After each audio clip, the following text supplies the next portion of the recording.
Hay familias cuyos nombres se convierten en advertencias. Los Sackler, por ejemplo.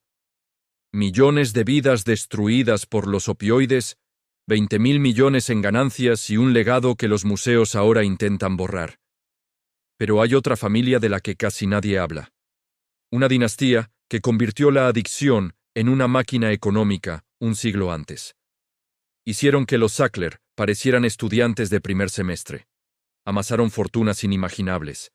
Moldearon la economía de 2 continentes y cuando todo terminó, no enfrentaron juicios ni bancarrotas. Fueron celebrados, condecorados, inmortalizados en piedra. Esa familia fue los Sassoon, los verdaderos arquitectos del primer imperio global de narcóticos, el cártel de opio que ayudó a construir la India moderna y que empujó a China hacia una crisis económica y social sin precedentes. Para entenderlos, hay que volver a un mundo donde una taza de té podía hundir la economía de un imperio. A principios del siglo XIX, Gran Bretaña era adicta al té chino. No era un capricho. Era una necesidad diaria. Pero China no quería nada de lo que Gran Bretaña fabricaba. Sus mercancías eran vistas como baratijas sin valor. Si los británicos querían té, debían pagar en plata. Y cada año, millones de libras de ese metal precioso salían de Londres hacia China. Las reservas británicas se evaporaban. No era solo un problema comercial, era una amenaza existencial para la economía del imperio. La solución llegó desde la lógica más fría y más oscura. Si no puedes convencer a China de comprarte bienes, convierte a su población en consumidores forzosos.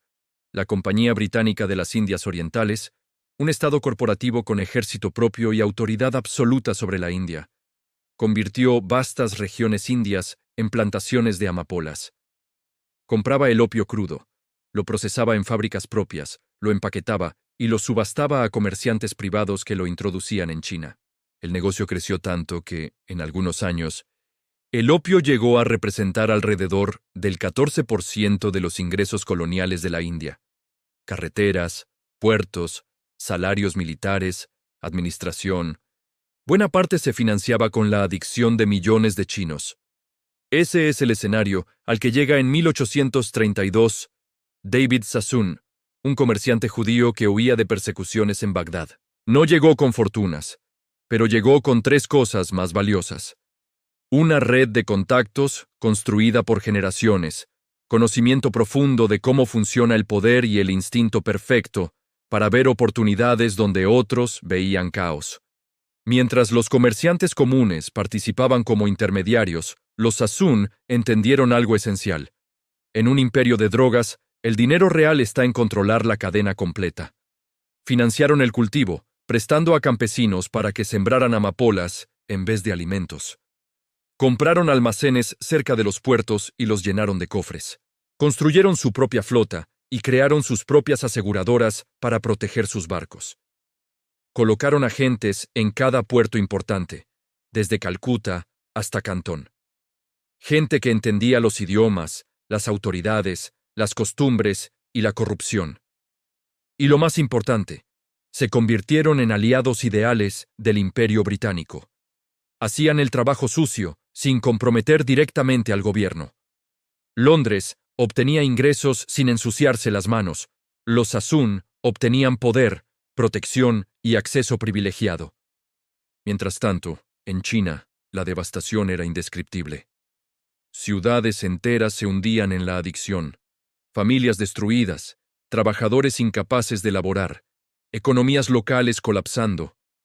La plata fluía en sentido inverso. Ahora salía de China y terminaba en las arcas británicas y en las bóvedas privadas de los Sassoon.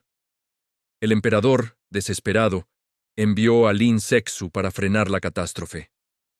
Confiscó toneladas de opio, destruyó cargamentos y escribió una carta a la reina Victoria cuestionando la moralidad británica. ¿Por qué enviar a China una sustancia que ni siquiera se toleraba legalmente en su propio país? La respuesta fue pólvora. Gran Bretaña declaró la guerra. Las guerras del opio no fueron conflictos por libre comercio, sino batallas para proteger un modelo económico construido sobre la adicción masiva. China fue derrotada, obligada a abrir puertos, pagar indemnizaciones y ceder Hong Kong. Para los Sassoon, ese tratado fue el equivalente a una estampida de oro. Los mercados se ampliaron, las restricciones desaparecieron y el flujo de plata aumentó aún más. En pocos años se convirtieron en la fuerza comercial privada más grande de Asia. Pero su genialidad no estuvo solo en enriquecer a su dinastía, sino en reconstruir su imagen pública. David Sassoon y sus descendientes invirtieron en escuelas, hospitales, bibliotecas, muelles, sinagogas y centros comunitarios. La Biblioteca David Sassoon, en Bombay, el Muelle Sassoon, instituciones educativas, orfanatos. De pronto su nombre aparecía por toda la ciudad. La población local los veía como benefactores. El Imperio Británico los presentaba como historias ejemplares de éxito, y el origen de su fortuna, la adicción masiva que destruyó a millones de chinos, pasó a ser un detalle que pocos mencionaban.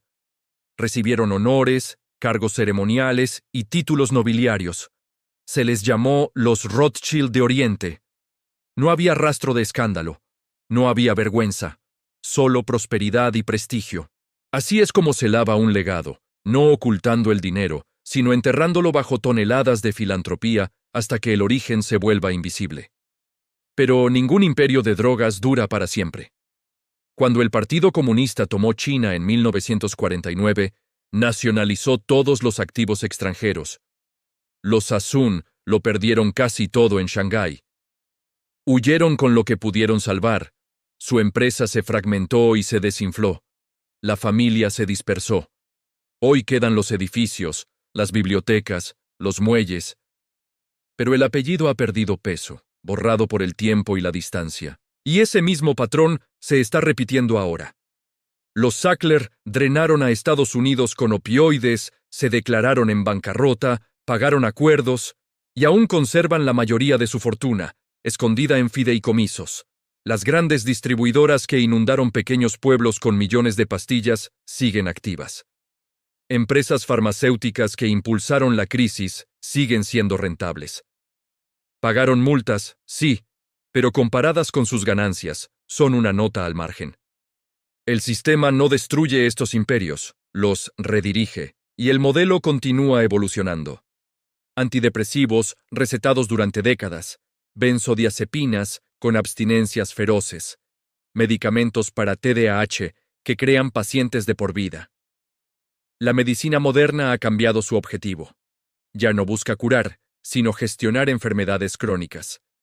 En términos económicos, eso significa lo mismo que significaba el opio para los Sassoon, clientes permanentes. La lección es brutal. Los imperios de adicción siempre prosperan mientras sirvan al Estado. Siempre compran legitimidad a través de la filantropía y casi nunca enfrentan justicia real. Los Sassoon destruyeron China y construyeron bibliotecas. Los Sackler destruyeron familias y financiaron museos. Y hoy, otra familia, con otro producto disfrazado de tratamiento, está siguiendo exactamente el mismo libreto. Porque la historia siempre se repite con las mismas tres fases. Primero la adicción, después la fortuna, y al final, el legado que borra el crimen.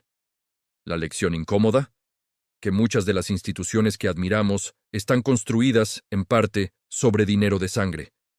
Que mientras un imperio de la droga sea útil al Estado, será protegido. Que el manual se recicla con distintos nombres y sustancias. Que en cada crisis hay que seguir todo el circuito del dinero, no solo la cara visible, y que la historia casi nunca ofrece justicia total. David y Albert Sassoon murieron ricos y respetados, con títulos y placas. Los Sackler probablemente dejarán herederos multimillonarios que algún día financiarán nuevas salas de hospitales y programas de investigación. El tiempo enterrará a las víctimas, pulirá las placas y dejará los nombres tallados en piedra. Y en paralelo, en este mismo momento, hay otra familia construyendo su propio imperio sobre alguna nueva forma de dependencia, dotando universidades, creando fundaciones, siendo celebrada como visionaria. El truco nunca cambia. Haces dinero con el sufrimiento. Donas lo suficiente para comprar silencio y confías en que el tiempo convierta tus crímenes en legado. Para cuando alguien cuente toda la historia, tú ya no estarás aquí. Pero tus edificios seguirán en pie, brillando como monumentos a la generosidad, no como lo que realmente son. Recordatorios silenciosos de los cuerpos que quedaron en el camino.